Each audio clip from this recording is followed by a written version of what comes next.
Hey, welcome back once again to Everyman Driver. I'm Dave Erickson. Thanks so much for watching. This week we're somewhere between Napa Valley and Lake Tahoe, test driving the 2015 Volvo V60 cross-country all-wheel drive. So much to talk about. Let's get started first by popping the hood. So under the hood we have a 2.5 liter turbocharged 5-cylinder mated to a 6-speed automatic transmission. This kicks out 250 horsepower, 266 pound-feet of torque. The estimated fuel economy rating on this is 20 miles per gallon in the city, 28 on the highway. We've been driving about 250 miles so far. We've been averaging right there in the mid-20 range.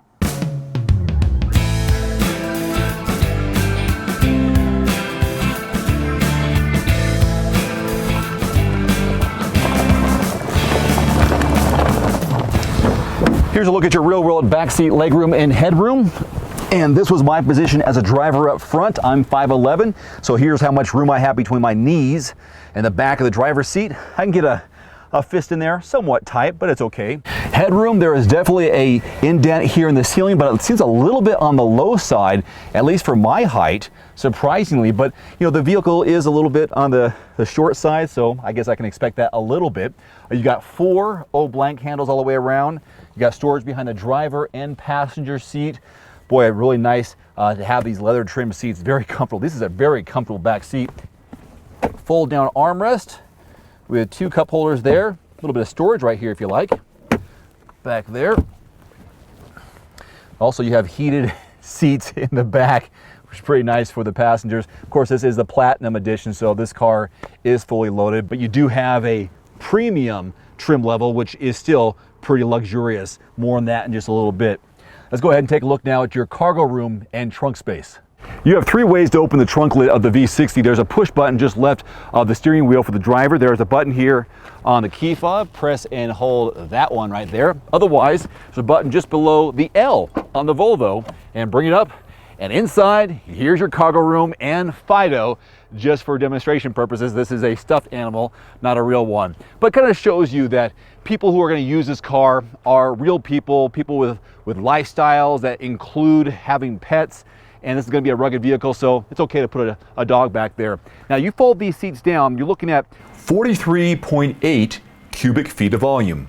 And even behind that, you still have a considerable amount of storage, enough, of course, to put Fido, and also plenty of luggage back here. Fold those down, and obviously you're gonna be able to put some longer items. If you go to Home Depot, Lowe's, and buy some plywood, that should be fine for you, even some bigger bins. And just below this, which I can't lift right now, but I know for sure, a full tire for in case you have a flat, not a donut, not a flat kit, or just a pump, but a real tire is underneath the floorboard. So that's a quick look at your cargo room and trunk space. One thing I think is missing, there's no push button up here to bring down the lid, so you gotta do it manually, which is fine.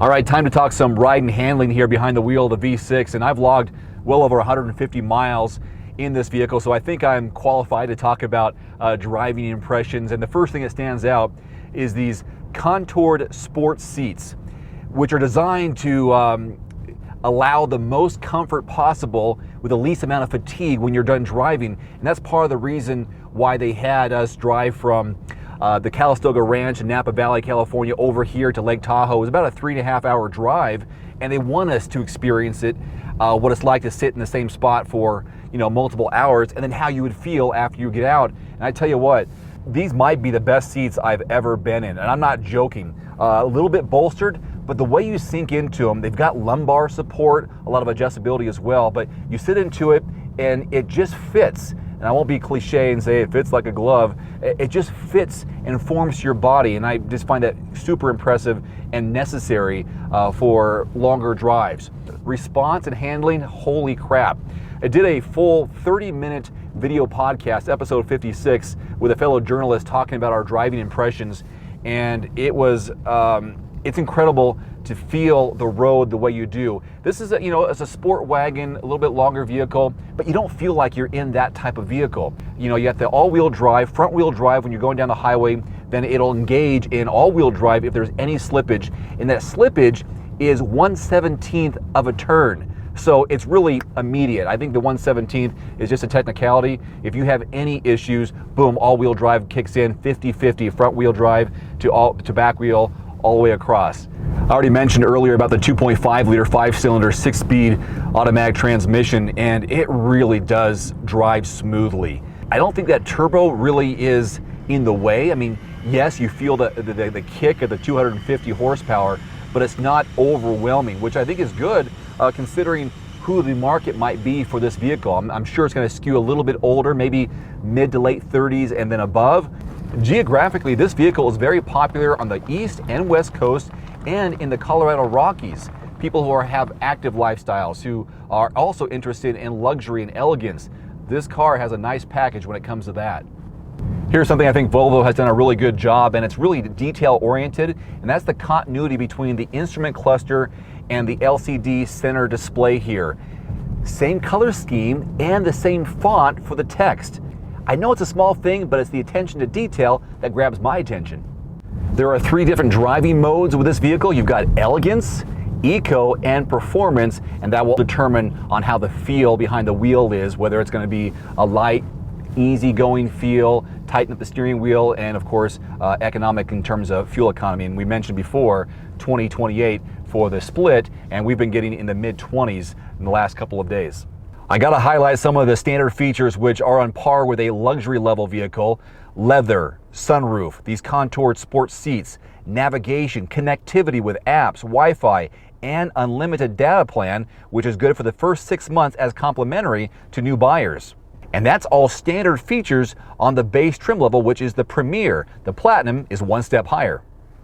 Now, I know I've been very favorable in my review and assessment so far of the V60 because there are a lot of positives to it, but one thing that does bother me just a little bit, and that's all these little buttons here in the center console. Too much for me, bit on the busy side.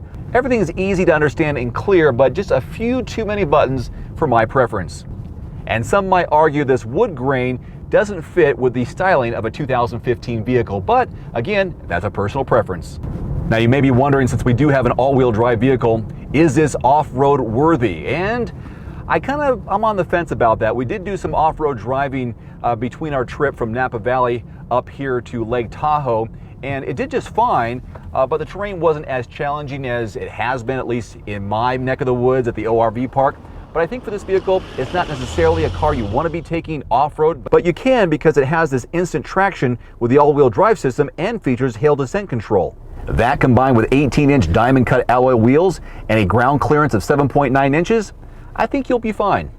If I were to sum up some of the qualities of the V60 for 2015, I'd say it's a good combination of urban and outdoor and dynamic yet rugged. This is a very lifestyle-oriented vehicle in my opinion, yet it presents itself as a good family vehicle, professional vehicle, and a vehicle that's not afraid to get dirty.